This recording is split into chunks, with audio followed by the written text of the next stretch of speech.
Bismillahirrahmanirrahim. Assalamualaikum warahmatullahi wabarakatuh. Alhamdulillahilladzi arsala rasulahu bil huda wa dinil haqq liyuzhirahu 'alad dini kullihi wa kafa billahi shahida. Nashhadu an la ilaha illallah wa nashhadu anna Muhammadan 'abduhu wa rasuluh. Allahumma salli wa sallim wa barik ala nabiyyina Muhammad wa ala alihi wa sahbihi wa man sara ala nahjihi wastanna bi sunnatihi ila yaumiddin. Qala Allahu azza wa jalla fi kitabihil karim, a'udzu billahi minasy syaithanir rajim, minal mu'minina rijalun sadaqu ma 'ahadullah faminhum man qada nahbah wa minhum man yantazir wa ma baddalu tabdila. Sadaqallahul azim. Hadirin hadirat para perindu surga Allah Subhanahu wa taala, jamaah salat zuhur Masjid Salahuddin yang dimuliakan Allah, tentunya tiada kata yang pantas kita lantunkan di siang hari ini melainkan ucapan syukur. Alhamdulillah. Betapa sayangnya Allah kepada kita, betapa banyaknya nikmat dan karunia yang Allah limpahkan kepada kita. Hari ini kembali Allah percayakan hidup, Allah sehatkan kita, Allah limpahkan rizkinya yang begitu luas kepada kita. Sungguh kalau kita bermaksud menghitung nikmatnya, kita tidak akan sanggup untuk menghitungnya. Tapi memang Allah tidak meminta kepada kita untuk menghitung nikmatnya. Yang Allah minta kepada kita adalah mensyukuri nikmatnya. Tak lupa salawat teriring salam kita haturkan kepada panutan kita Nabi Muhammad sallallahu alaihi wasallam, sosok yang kita cintai, sosok yang kita rindui. Kita berharap dan berdoa mudah-mudahan Allah Subhanahu wa taala memuliakan kita untuk dapat berjumpa bahkan satu surga dengan Nabi sallallahu alaihi wasallam di akhirat kelak. Amin ya rabbal alamin. Hadirin hadirat para perindu surga Allah Subhanahu wa taala, jamaah salat zuhur Masjid Salahuddin yang mengharapkan ridha Allah, ada sebuah ungkapan yang mengatakan tashabbahu bil kirami in lam takun mithlahum innat tashabbuha bil kirami kiramu. Bercerminlah dari orang-orang yang mulia. Seandainya engkau tidak mampu seperti mereka, maka bercermin dan meneladani mereka sudah merupakan sebuah kemuliaan. Allah Subhanahu wa taala menjadikan abad-abad pertama dari Nabi SAW diutus merupakan masa keemasan Islam. Bagaimana generasi sahabat, bagaimana generasi tabi'in. Kita sudah membahas serial tentang sahabat-sahabat yang dijanjikan surga. Dan sudah beberapa kali ini kita membahas tentang tabi'in, generasi mulia yang mana mereka berjumpa dengan para sahabat Nabi SAW. Dan hari ini kita membahas sosok yang terkenal, yaitu Imam Fudail bin Iyad rahimahullah. Hadirin hadirat para perindu surga Allah Subhanahu wa taala, Imam Fudail bin Iyad lahir di Samarkand, ya. Jadi beliau ini lahir di suatu kota masuk dalam wilayah Kufah, ya. Di mana tepatnya beliau lahir itu di Abu Warda. Jadi Abu Warda ini adalah nama, kalau kayak kita mungkin Hai distriknya, ya. Dan hadirin khotaliman rahimakumullah, Abu Warda ini bukan berarti ada abu ada umunya, bukan, ya. Dulu ketika saya di Sudan, nama kampusnya itu adalah Ummu Durman Al-Islamiyah. Jadi Universitas Ummu Durman. Bukan Ummu Durman ada Abu Durmannya, bukan. Tapi memang di beberapa kota di luar negeri itu ada yang demikian. Emirates, Uni Emirates itu artinya adalah bergabungnya 7 negara kecil atau 7 kerajaan kecil. Di antaranya ada yang bernama dengan Ummul Qarwain, ya. Dan dia menjadi salah satu dari 7 kerajaan kecil yang bergabung. 2 yang paling besar yaitu Dubai dan Abu Dhabi. Jadi kembali bahwa Abu Warda adalah nama distrik di mana Imam Fudail bin Iyad dilahirkan. Hadirin khotaliman rahimakumullah, beliau lahir tahun 107 Hijrah. Di sini hadirin khotaliman rahimakumullah, ada yang mengatakan bahwa dengan demikian beliau itu bertemu hanya dengan sahabat-sahabat yang paling terakhir. Bahkan ada juga yang mengatakan beliau nggak sempat bertemu. Karena sahabat Anas bin Malik radhiyallahu anhu saja itu wafat tahun 93 Hijrah. Anas bin Malik, sahabat yang didoakan oleh Nabi sallallahu alaihi wasallam agar Allah memberkahi umur dan juga keturunannya, wafat tahun 93 Hijrah. Tapi Anas bin Malik bukan sahabat yang terakhir wafat. Masih ada beberapa sahabat yang agak akhir, tapi memang para ulama hadis mengatakan agak sulit untuk dipastikan bahwa Fudail bin Iyad ini ketemu atau tidak dengan sahabat. Karena kenapa? Beliau lahirnya saja lahir tahun 107. Ya.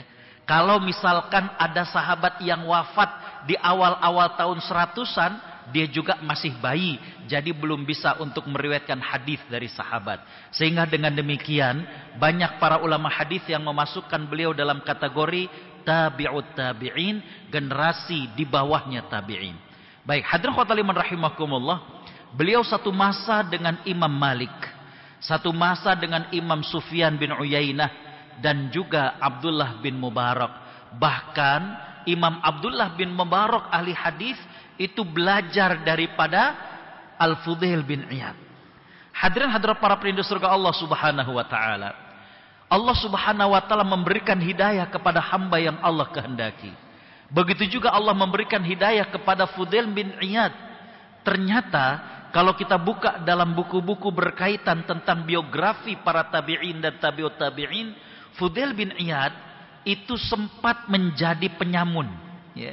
Hadirin khotaliman rahimakumullah, yang dimaksud dengan penyamun ini mereka yang quta'ut thariq, yang suka mencegat kafilah-kafilah dagang. Jadi bukan cuma merampoknya itu bukan ini ya, tapi ini partai besar, ya. Jadi beliau termasuk min usabah quta'it thariq dalam riwayatnya demikian, ya. Jadi hadirin khotaliman rahimakumullah, dan ini dikenal, sangat terkenal, ya, bagaimana kelompoknya beliau. Hadirin khotaliman rahimakumullah, beliau itu biasa beroperasi tadi di tempat beliau lahir, yaitu Abu Warda, dan ada tempat Sirjis, ya. Jadi ini daerah yang biasanya Fudail bin Iyad ketika muda itu daerah operasinya. Namun hadirin khotaliman rahimakumullah, Imam Az-Zahabi dalam kitabnya Syiar A'lamun Nubala, beliau menceritakan bahwa sebagaimana seorang pria, Fudail bin Iyad sempat tertarik, ya. Di situ bahasanya i'syaqa jariyatan. Tertarik yang bukan cuma sekedar tertarik, tapi tergila-gila, ya, dengan seorang wanita. Ishq itu adalah bukan cuma sekedar tertarik, tapi bagaimana tergila-gila. Makanya dalam Al-Quran Allah menyebutkan ada 8 jenis cinta. Di antaranya mawaddah, rahmah. Ini dalam surat Ar-Rum ayat 21. Tapi ada juga yang ishqun, ya, bagaimana seseorang itu yang suka sampai kemudian sering menyebut, nah, Fudail bin Iyad sempat terpikat dengan seorang wanita. Hingga suatu hari beliau memanjat sebuah tembok, dan hadirin khotaliman rahimakumullah, ketika dia ingin melakukan sesuatu kepada wanita tersebut, tiba-tiba beliau mendengar ada seseorang yang membacakan firman Allah dalam surat Al-Hadid, di mana ayat tersebut berbunyi, a'udzubillahi minasyaitonir rajim, alam ya'ni lilladzina amanu an takhsha'a qulubuhum li dzikrillah wa ma nazala minal haqq. Belumkah tiba saatnya bagi orang-orang yang takut kepada Allah Subhanahu wa taala, bagi orang-orang yang Allah turunkan kepadanya Al-Qur'an, untuk takut kepada Allah Subhanahu wa taala, ya. Ayat ini kena betul di hati daripada Fudail bin Iyad, di mana beliau merasa bahwa seolah-olah Allah Subhanahu wa taala menegur kepada dirinya. Apakah belum waktunya engkau kembali kepada Allah? Apakah belum waktunya engkau bertobat, padahal sudah Allah turunkan Al-Qur'an? Maka Fudail bin Iyad kemudian mengatakan, ya Rabb, hanal an, ya Allah, sudah tiba waktunya, sudah tiba waktunya, ya. Maka Fudail kemudian tidak jadi mengurungkan niat untuk kemudian, ya, melakukan hal yang tidak baik kepada wanita tersebut. Maka hadirin khotaliman rahimakumullah, beliau kembali dari rumah wanita tersebut.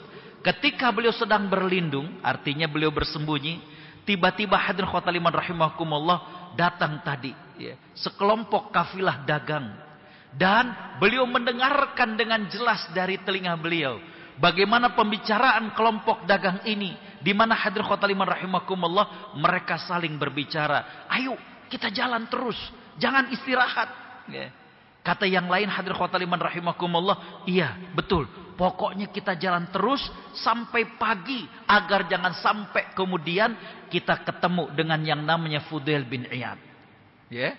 Jadi bagaimana kafilah dagang ini, hadirin khotaliman rahimakumullah, mereka saling berbicara di antara mereka untuk bersegera melewati daerah Abu Wardah dan Sirjis tadi, karena mereka tahu inilah daerah beroperasinya Fudail bin Iyad saat itu.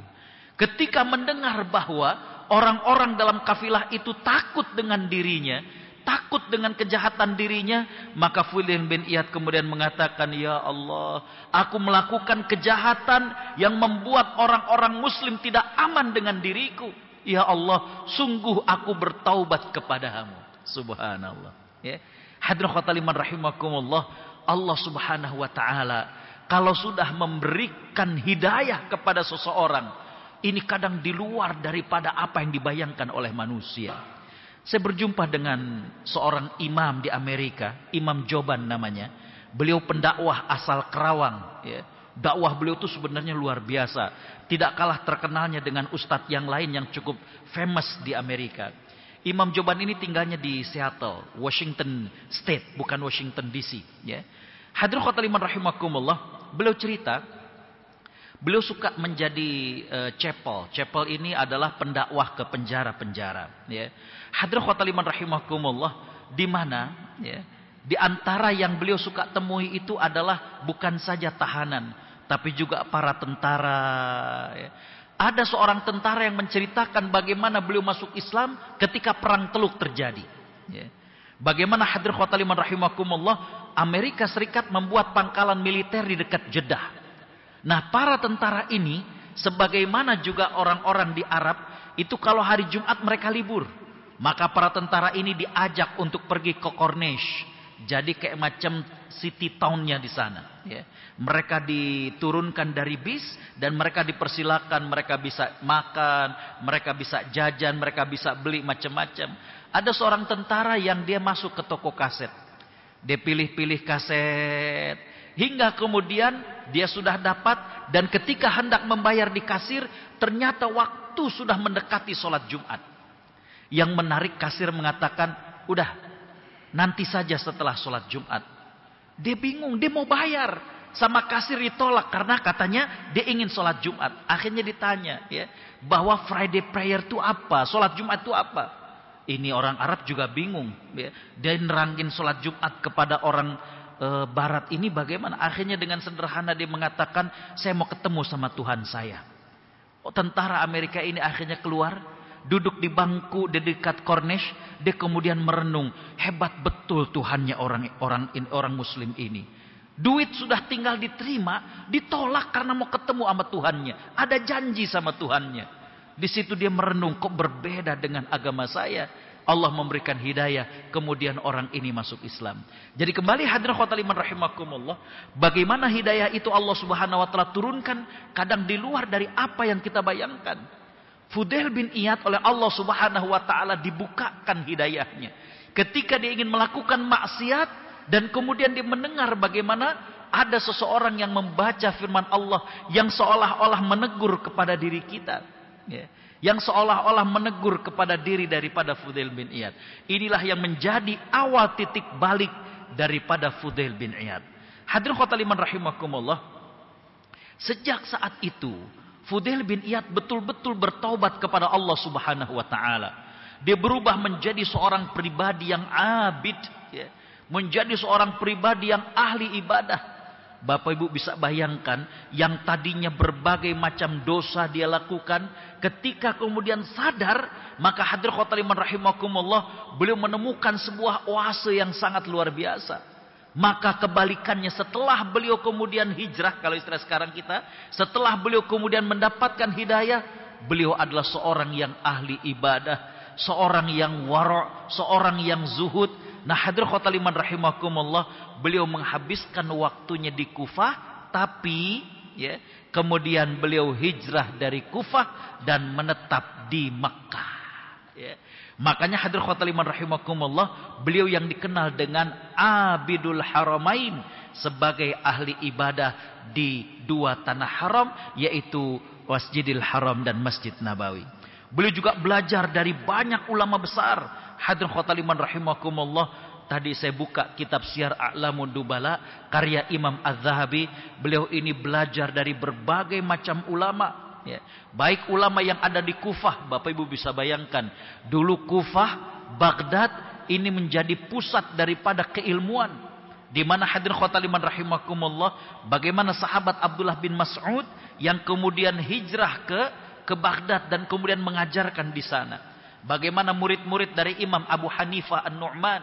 Di sini hadirin khotaliman rahimakumullah, beliau belajar, ya, dari para ulama, sehingga kemudian beliau menjelma menjadi seorang alim, beliau menjadi seorang ahli fikih, dan beliau juga menjadi seorang ahli hadis. Walaupun jujur, ya, dalam beberapa hari ini saya cari bagaimana Ara' Fudail bin Iyad al-Fiqhiyah, bagaimanakah pandangan-pandangan fikih dari Fudail bin Iyad, agak sulit untuk saya temukan, jujur, ya. Tapi yang pasti murid-murid beliau itu ahli fikih, di antaranya adalah Al-Imam Asy-Syafi'i rahimahullah. Ketika beliau di Mekah, maka Imam Syafi'i sempat menjadi murid beliau, termasuk Imam Syafi'i sempat berguru dari Atha bin Abi Rabah yang merupakan juga murid daripada Imam Fudail bin Iyad. Hadirin khotaliman rahimakumullah, menurut para ulama, ya, di antaranya menurut Imam Bukhari, ya, hadirin khotaliman rahimakumullah, ya, Imam Fudail bin Iyad ini memiliki 3 sifat yang baik. Yang pertama, hadirin khotaliman rahimakumullah, beliau adalah seorang yang cerdas. Yang kedua adalah beliau orang yang kuat hafalannya. Yang ketiga adalah beliau seorang yang wara'. 3 sifat ini yang mendukung beliau untuk kemudian menjadi seorang yang alim, ya. Hadirin khotaliman rahimakumullah, mohon maaf, ketika kemudian kita berjumpa dengan orang-orang yang Allah berikan kecerdasan, bagaimana dia cepat memahami, di situ biasanya orang akan cepat berubah, ya. Hidayah itu akan cepat. Tapi kalau kemudian orangnya, ya, kurang cerdas, ini yang kadang lama, banyak pertimbangan. Tapi Fudail bin Iyad dengan kecerdasan yang dia miliki, maka hadirin khotaliman rahimakumullah, tadi saya katakan beliau cepat berubahnya, cepat hijrahnya, dan juga ini menjadi suatu potensi bagi beliau untuk kemudian cepat menghafal hadis-hadis yang beliau dapatkan, dan juga hadirin khotaliman rahimakumullah, perenungan-perenungan beliau yang sangat mahal, ya. Hadirin khotaliman rahimakumullah, bukan saja cerdas dan kuat hafalannya, tapi beliau juga adalah seorang yang wara'. Wara' ini mirip dengan zuhud, tapi kalau wara' ini lebih kepada hadirin khotaliman rahimakumullah, takut dari sesuatu yang haram. Bisa dibayangkan, yang tadinya beliau ini, tadi saya katakan, banyak melakukan dosa, bagaimana mengambil dan merampas harta orang, maka ketika beliau kemudian mendapatkan hidayah, beliau menjadi seseorang yang justru sangat khawatir dengan yang namanya sesuatu yang haram, ya. Makanya hadirin khotaliman rahimakumullah, kita lihat bagaimana Sufyan bin Uyainah, ini salah satu murid beliau. Ini merupakan seorang ahli hadis. Ada 2 Sufyan yang terkenal, Sufyan Ats-Tsauri dan Sufyan bin Uyainah. Sufyan bin Uyainah juga termasuk di antara murid daripada Imam Fudail bin Iyad, tapi beliau juga guru daripada Imam Bukhari. Jadi beberapa guru Imam Bukhari itu muridnya Fudail bin Iyad. Jadi kalau bisa dikatakan bahwa Fudail bin Iyad ini adalah kakek guru daripada Imam Bukhari, ya. Saya baca bahwa di antara murid daripada Imam Fudail bin Iyad adalah Imam Abdullah bin Mubarak, Sufyan bin Uyainah, kemudian Imam Al-Humaidi, yang mana Imam Bukhari itu sangat-sangat sangat-sangat menidolakan Imam Al-Humaidi. Bapak Ibu kalau belajar Sahih Bukhari, banyak sekali hadis-hadis yang Imam Bukhari meriwayatkan dari gurunya yang bernama Imam Al-Humaidi ini. Baik, kata Imam Sufyan bin Uyainah, Fudail bin Iyad adalah seorang yang thiqah. Dalam istilah ilmu bagaimana mengkritisi para perawi hadis, Istilah thiqah ini menggabungkan antara dua hal. Yang pertama adalah jujur, yang kedua adalah kuat hafalannya. Dalam kritik ilmu hadis, seorang perawi itu akan dilihat bukan saja integritasnya, tapi juga hadirin khotaliman rahimakumullah, bagaimana juga kemampuan daripada hafalannya. Ya. Ada orang yang baik tapi kurang kuat hafalannya, biasanya istilahnya adalah soduk. Oh, dia orang jujur. Nah, nanti hadirin kalau belajar ilmu hadis lebih advance lagi, kalau ada dalam sebuah hadis perawi yang dikatakan soduk, oh dia ini orang yang jujur, tapi nggak ada kata-kata thiqah terpercaya, hadisnya itu nggak sahih, tapi menjadi hadis yang hasan. Bisa dipahami? Ya. Tapi Imam Fudail bin Iyad dikatakan oleh Sufyan bin Uyainah bahwa beliau ini adalah thiqah.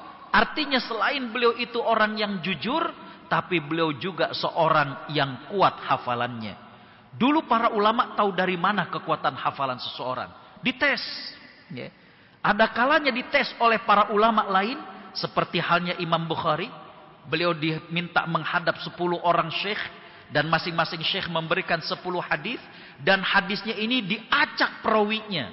Misalkan dari Agus Setiawan ke Ustadz Ali Ashmawi. Dari Ustadz Ali Ashmawi ke siapa, ke siapa. Nah ini diacak. Oleh Imam Bukhari kemudian disusun lagi. Oh bukan, ini salah nih. Ya. Mestinya ini dulu, ini. Itu 100 hadis diselesaikan oleh Imam Bukhari. Atau mengetahui kekuatan hafalan seseorang dengan cara bagaimana perkataan dia dibandingkan dengan ulama yang terkenal. Misalkan mohon maaf, ada yang ceramah di sini mengungkapkan sebuah hadis. Dia mengatakan begini, begini, begini. Lantas kita dengar, kok kayaknya ustadz yang lain ngomongnya hadisnya beda. Ya. Ada beda redaksi. Nah, ketika dibandingkan dan ternyata ya, sama dengan apa yang diriwayatkan oleh ahli hadis yang lebih hebat, maka dia dikatakan kuat hafalannya.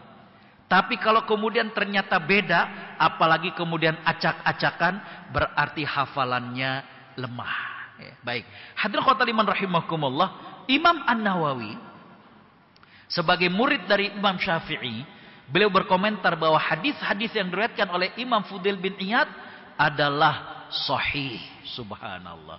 Bahkan hadirin khotaliman rahimakumullah, dengan waraknya, tadi saya katakan, beliau ini tadinya sempat orang yang penyamun, juga melakukan dosa. Maka ketika beliau mendapatkan hidayah, beliau sangat menjaga dari hartanya, dan beliau juga sangat menjaga dari dosa. Makanya beliau selektif sekali dalam meriwayatkan hadis. Kenapa? Takut dosa. Ya. Makanya hadis yang beliau riwayatkan itu telah teruji bagaimana kesahihannya. Yang menjadikan beliau terkenal adalah beliau ini gemar beribadah. Subhanallah. Ya. Hadirin khotaliman rahimakumullah, bagaimana tekunnya beliau, khusyuknya beliau. Beliau itu kalau sudah masuk waktu malam, hadirin khotaliman rahimakumullah, beliau gelar sejadahnya. Beliau sholat sampai beliau ngantuk, habis ngantuk, beliau tidur. Ya. Tapi ketika beliau terbangun, beliau sholat lagi, sampai beliau ngantuk lagi. Kalau beliau kemudian ngantuk, beliau tertidur. Ya. Sampai datang waktu subuh, subhanallah. Artinya, beliau menjadikan sholat itu yang utama. Kalau ngantuk baru istirahat. Ya. Kalau kita berbeda, kita menjadikan tidur yang utama. Kalau terbangun, ya alhamdulillah. Kalau enggak, ya enggak apa-apa. Hadirin khotaliman rahimakumullah, subhanallah. Kalau Fudail bin Iyad tidak demikian. Bahkan yang luar biasanya adalah bagaimana beliau sering melakukannya di Masjidil Haram. Ya. Karena beliau merasa beliau sebelumnya adalah orang yang banyak dosa. Saya banyak dapati mu'allaf atau orang-orang yang tadinya bermaksiat, itu ketika mereka taubat dan mereka hijrah, memang keislamannya luar biasa. Ya. Bagaimana Cat Stevens, ya. Ketika dalam acara salah satu muktamar di Amerika saya berjumpa. Hadirin khotaliman rahimakumullah, biasa ya. Muktamar ini muktamar Muslim Indonesia se-Amerika. Ketika di awal itu kan ketika akan tampil ada cereng-cereng-cereng. Beliau protes. Ya akhi katanya, ini musik haram. Wah luar biasa. Ya. Hadirin khotaliman rahimakumullah, karena beliau tadinya seorang pemusik. Ya. Jadi sensitif ketika mendengarkan. Ya, disampaikan ini instrumen syekh, nggak ada ini. Ya. Jadi hadirin khotaliman rahimakumullah, ibaratnya bandul jam. Itu yang tadinya dari kiri kemudian ke kanan. Jadi yang tadinya pemusik, sekarang apapun bentuk musik, jadi beliau haramkan. Ya. Jadi hadirin khotul iman rahimakumullah, walaupun juga para imam-imam yang lain saat itu ada yang memberikan masukan kepada beliau. Jadi kembali bahwa Fudail bin Iyad, ya, ketika beliau kemudian bertaubat, luar biasa ibadahnya. Ya. Hadirin khotul iman rahimakumullah, begitu juga wara' dan zuhudnya. Bapak Ibu Allah Subhanahu wa taala rahmati, ini merupakan pilihan. Nggak bisa kita kemudian mengatakan, kalau saya ambil aja. Tapi bagaimana Fudail bin Iyad waroknya, bagaimana zuhudnya beliau. Ya. Beliau pernah merasakan bagaimana menjadi seorang penyamun dan sangat-sangat takut untuk kemudian mendapatkan sesuatu yang paling tidak itu syubhat. Makanya hadirin khotul iman rahimakumullah, beliau hidup dan menghidupi keluarganya dengan cara bagaimana beliau mengurus air di Mekah. Yang nggak seberapa sebenarnya. Tapi hadirin khotul iman rahimakumullah, disitulah beliau mendapatkan bagaimana ketenangan. Nih saya lihat ya. Saya katakan tadi, bagaimana ketika seseorang itu sudah bertobat dari yang tadinya ini. Ya. Saya kenal dengan seorang penggagas hotel syariah. Ya. Almarhum ayahnya dulu mewariskan 3 hotel. Ya. Salah satu hotelnya di daerah Tebet. Hadirin khotul iman rahimakumullah, depannya kampus. Ketika almarhum ayahnya meninggal dunia dan diserahkan kepadanya, ada satu yang mengganjal. Apa? Hotel tersebut suka dipakai check-in. Ya. Maka beliau minta kepada bagian pembukuan untuk mencatat. Ya. Berapa banyak penghasilan yang pernah didapat dari itu. Dan belum minta dikeluarkan semuanya. Apa cerita beliau, Ustadz? Ternyata yang pertama kali menolak bukan orang jauh. Istri saya katanya. Karena ketika dikumpulkan sekian tahun sejak didirikan oleh almarhum ayahnya. Bisa dibayangkan berapa miliar. Ya. Istri sempat bertanya, tolong konsultasi sama Ustadz. Apakah tidak cukup kita bertaubat? Udah kita nggak buat lagi seperti itu, tapi itu jangan dikeluarkan dari modal. Bisa dipahami maksudnya? Udahlah taubat, nggak berlaku surut kayak begitu. Bisa dipahami ya? Yang penting kan kita udah enggak, beliau nggak mau. Ya. Hadirin khotul iman rahimakumullah, tapi Allah kasihkan keberkahan. Ya. Bagaimana beliau sekarang diundang sana sini untuk kemudian sharing tentang bagaimana menjalankan yang namanya hotel syariah. Jadi hadirin khotul iman rahimakumullah, ketika orang yang taubat, mu'allaf tuh jadi bisa dipahami ya, sensitifnya, takutnya tuh luar biasa. Ya. Takutnya tuh luar biasa. Ya. Begitu juga dengan Fudail bin Iyad. Ya.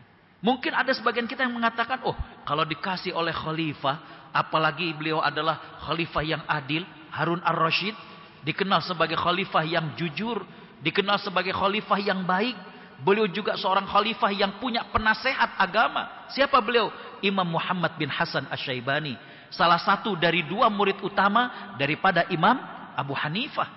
Tapi Fudail bin Iyad, kalau ibarat kita udah nggak berselera lagi dengan dunia. Apakah salah? Enggak. Beliau punya sikap seperti itu. Ya. Beliau punya sikap seperti itu. Ya.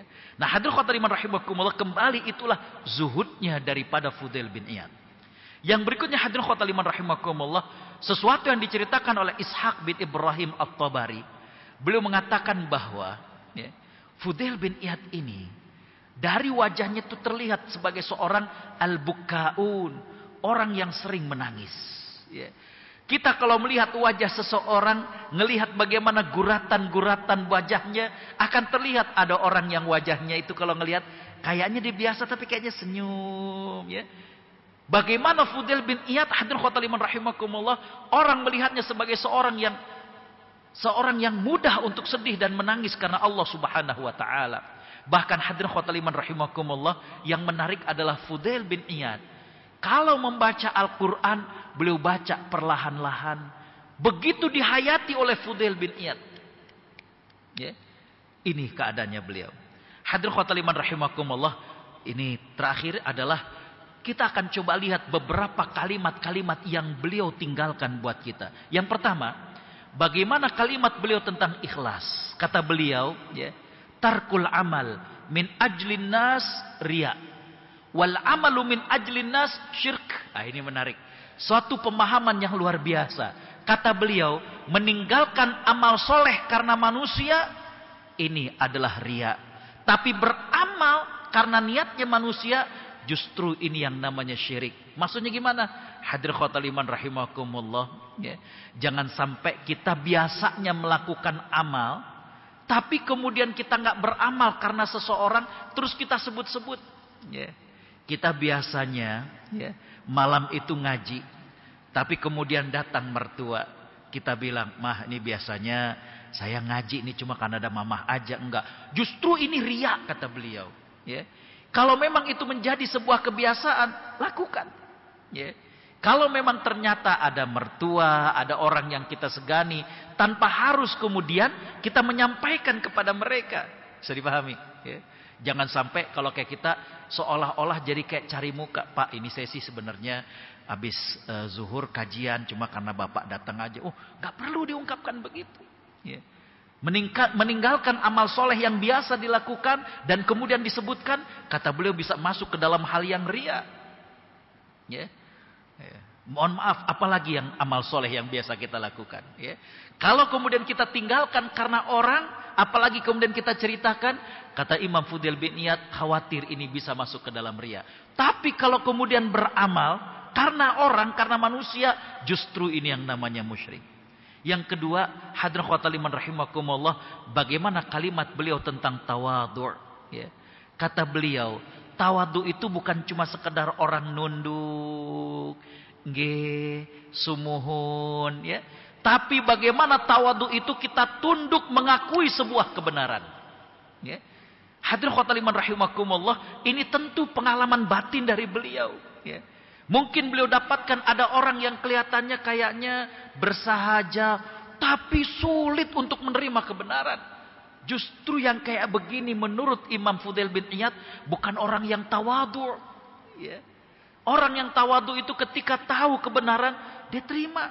Ya, diterima. Ya. Ini orang yang tawadhu. Ya. Hadirin khotul iman rahimakumullah, kalimat beliau tentang yang lainnya adalah bagaimana sabar. Ya. Hadirin khotul iman rahimakumullah, beliau mengatakan bahwa orang yang sabar terhadap musibah adalah dia tidak menceritakan kepada manusia, dia ceritakan kepada Allah Subhanahu wa taala. Mungkin kita mengatakan, loh, terus kita nggak boleh cerita sama keluarga, cerita kepada ini. Hadirin khotul iman rahimakumullah, jangan lupa, saya banyak mendapatkan perkataan para ulama yang lain, jangan sampai kemudian kepada manusia kita ceritakan, mestinya kita ngadu kepada Allah Subhanahu wa taala. Belum lama saya mendengarkan bagaimana potongan ceramah dari Syekh Mutawalli Asy-Sya'rawi, seorang ulama yang juga ahli tafsir dari Mesir, Allahu yarhamuh, luar biasa. Beliau mengatakan bahwa ketika kita kemudian banyak mengeluh kepada manusia, ya, hadirin khotul iman rahimakumullah, mohon maaf, beliau mengatakan mirip seperti seseorang yang kemudian menggendong anaknya yang sakit. Maka kata beliau adalah bahwa yang perlu dia lakukan apa ketika anaknya sakit? Pergi untuk ke dokter atau ke rumah sakit. Bukan kemudian dia tunjukkan, nih anak saya sakit, anak saya sakit, nih anak saya sakit. Bukan begitu kata beliau. Saya dipahami. Seorang manusia yang menghadapi masalah dan musibah, lantas kepada manusia dia cerita-ceritakan, tapi tidak kepada Allah dia ceritakan, mirip dengan wanita tersebut. Saya dipahami. Maka kata beliau, orang yang sabar adalah justru yang hatinya kemudian minta kepada Allah. Ya. Nggak banyak untuk kemudian memelas di hadapan manusia. Ya. Yang dimaksud dengan menceritakan itu begitu. Ya. Kita sekarang ini sudah mulai agak berubah. Anak sakit, diiniin di video, ini hai guys, anak saya lagi kurang sehat. Ya Allah. Ya. Anak masuk sekolah pertama, ketika ditinggal nangis, divideoin, bukan dipeluk. Ya. Hadirin khotul iman rahimakumullah, jadi kembali bahwa sabar itu dengan tidak banyak mengeluh kepada manusia. Yang berikutnya adalah bagaimana kata-kata beliau tentang iman yang sempurna. Ya. Hadirin khotul iman rahimakumullah, ini kalimatnya luar biasa dalamnya. Kata beliau, hakikat keimanan itu baru dikatakan sempurna kalau seseorang itu sudah mampu menganggap musibah sebagai nikmat dan nikmat sebagai musibah. Apa artinya? Hadirin khotul iman rahimakumullah, ketika orang-orang yang beriman itu mendapatkan musibah, justru dia merasakan, alhamdulillah, aku sudah diingatkan. Ya. Alhamdulillah. Mungkin selama ini kita lalai. Dipanggil oleh Allah, Gus, nggak nengok. Ya. Akhirnya kemudian dilempar batu sedikit. Agar kita kemudian menengok dan kembali kepada Allah Subhanahu wa Ta'ala. Kalau sudah sampai kepada taraf ini, bagaimana musibah yang kita hadapi, justru kita merasa, Alhamdulillah hamba sudah diingatkan. Saya pernah cerita ketika ngambil PhD di Malaysia, ada kawan asal Riau Pekanbaru. Beliau ngambil S2. Tapi ternyata baru berapa bulan anaknya sakit. Dibawa ke dokter beberapa kali, ternyata divonis ternyata kanker. Sudah diikuti saran dokter, di kemo sekian kali. Ternyata meninggal dunia.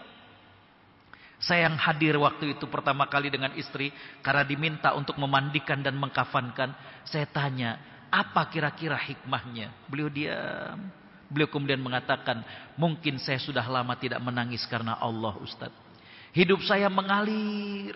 Setelah selesai ngambil S1 jurusan ekonomi di Unpad, saya nikah dengan seorang muslimah, dokter, ya. Gak lama kemudian lahir anak perempuan, gak lama kemudian lahir anak perempuan, lahir anak ketiga yang perempuan. Usaha saya juga alhamdulillah melanjutkan bisnis properti ayah. Tiba-tiba saya ingin untuk melanjutkan S2. Saya ke Malaysia, baru 2 bulan kemudian anak sakit. Hidup saya mengalir, ya. Mungkin Allah ambil sedikit titipannya agar saya merasakan lagi bagaimana indahnya menangis karena Allah. Nah, ya.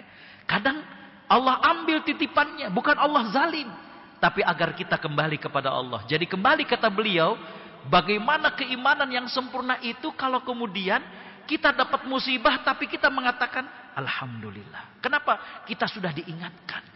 Ya. Dan ketika mendapatkan nikmat justru merasa sebagai musibah. Kenapa? Karena hadirin khotaliman rahimakumullah, takut. Jangan-jangan ini istidraj. Para ulama mengatakan tidaklah Allah memberikan nikmat kepada seorang hamba wa huwa muqimun ala ma'siyati. Sedangkan dia masih dalam keadaan bermaksiat, illa istidraj, kecuali itu merupakan istidraj, jebakan dari Allah Subhanahu wa taala. Luar biasa dalamnya kalimat beliau. Yang berikutnya hadirin khotaliman rahimakumullah, tentang takut dan tangis karena Allah Subhanahu wa taala. Ada seseorang yang pernah minta nasihat kepada beliau. Maka beliau mengatakan, kosongkan hatimu kecuali rasa takut dan tangismu dari Allah Subhanahu wa taala. Kata beliau, kalau rasa takut dan nangis karena Allah Subhanahu wa taala sudah ada, maka itu akan membentengi daripada maksiat. Bapak Ibu Allah Subhanahu wa taala rahmati, takut inilah yang membentengi manusia daripada maksiat. Makanya dalam kalimat beliau yang lain, beliau mengatakan bahwa al-khauf, rasa takut kepada Allah, ini lebih utama daripada rasa harap. Kenapa? Rasa harap ini sering menjadikan kita ngegampangin tentang dosa. Ketika melakukan dosa, Allah Maha Pengampun. Nanti saya begini dihapus dosa saya. Kata beliau bahwa rasa takut ini lebih utama. Ya. Kecuali kalau orang sudah dalam keadaan sakit keras, maka ar-raja, mengharapkan kesembuhan dari Allah Subhanahu wa taala, ini lebih utama. Ya. Bapak Ibu tentu pernah baca surat Yusuf. Bisa dibaca dari mulai ayat 24. Bagaimana ketika istri Al-Aziz menggoda Yusuf. Kata Imam Ibnul Qayyim, ada 6 keadaan yang saat itu berlaku pada Nabi Yusuf. Kalau terjadi kepada kita, belum tentu kita selamat seperti Nabi Yusuf. Apa saja?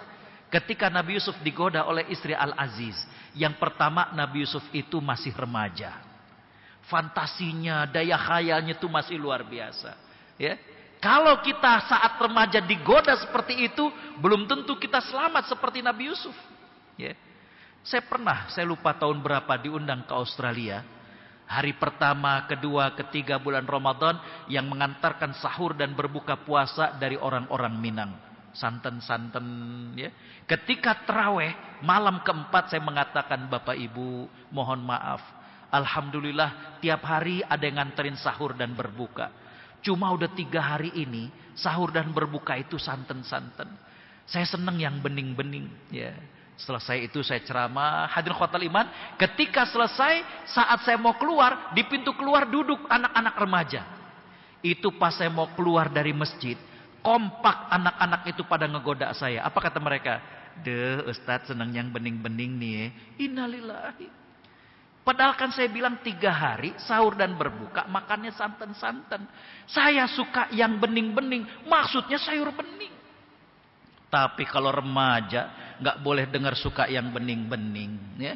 Hadirin khotaliman rahimakumullah. Yang kedua, kata Imam Ibnul Qayyim, kondisi Nabi Yusuf saat itu perantau. Beliau itu orang Palestina. Ya. Nabi Yakub itu di Palestina. Beliau kemudian di Mesir itu nggak ada yang kenal bahwa ayahnya seorang nabi. Kata Imamul Qayyim, seseorang itu kalau sedang merantau, sering merasa bebas dari beban psikologis. Orang tuanya RW, orang tuanya kepala desa, orang tuanya kiai. Dia kalau di kampung dicium tangan bolak-balik. Wah, ternyata merantau ke Jakarta, rambutnya gondrong. Gak ada yang tahu dia anak kiai. Gus dia itu. Ya. Jadi orang kalau dalam kondisi merantau sering merasa bebas dari beban psikologis.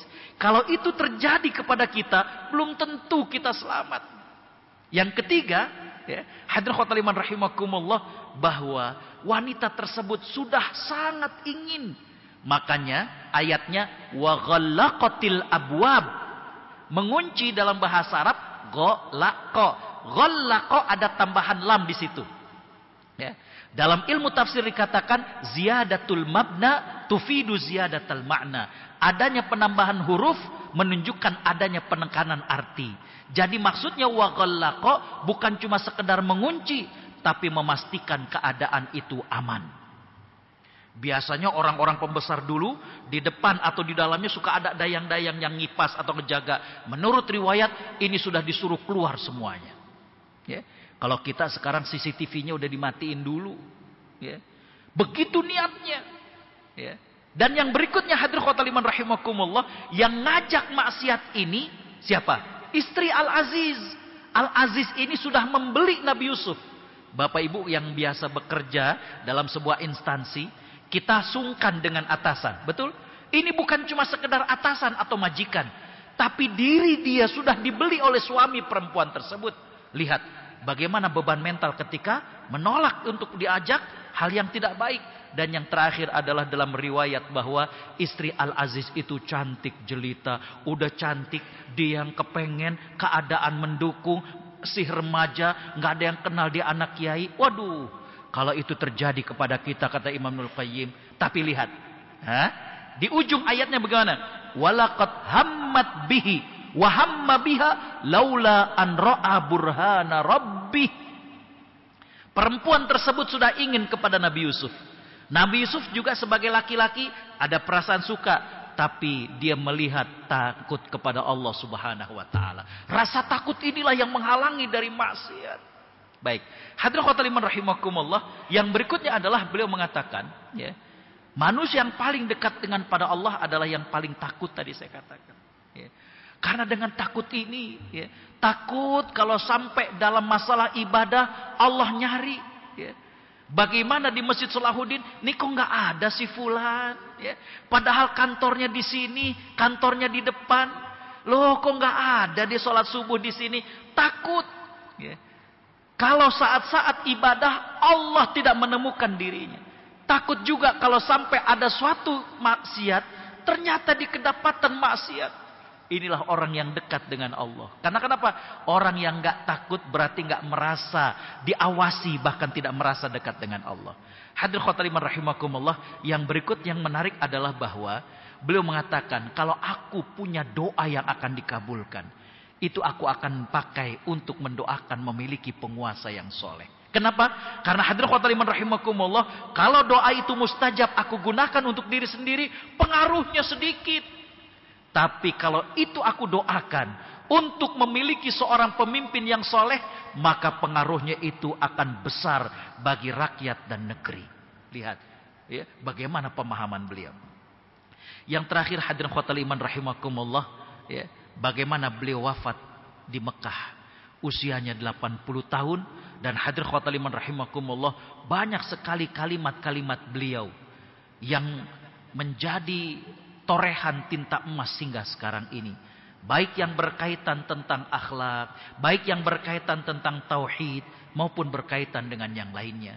Hadirin khotaliman rahimakumullah, beliau wafat usia 80 tahun ya, dan beliau termasuk hadirin khotaliman rahimakumullah dikategorikan sebagai ahli fikih dalam tabaqat ataupun dalam kelompok ahli fikih mazhab Imam Syafi'i. Jadi hadirin khotaliman rahimakumullah, kembali bahwa tidak ada yang tidak mungkin. Dari seorang yang asalnya adalah seorang penyamun, tapi kemudian menjadi seorang alim, menjadi seorang ulama, ahli fikih, bahkan ahli hadis, dan bahkan menjadi seorang ahli ibadah. Mudah-mudahan Allah Subhanahu wa taala memberikan istiqomah kepada kita, dan bagaimana gemar ibadah seperti Fudail bin Iyad yang baru saja kita bahas.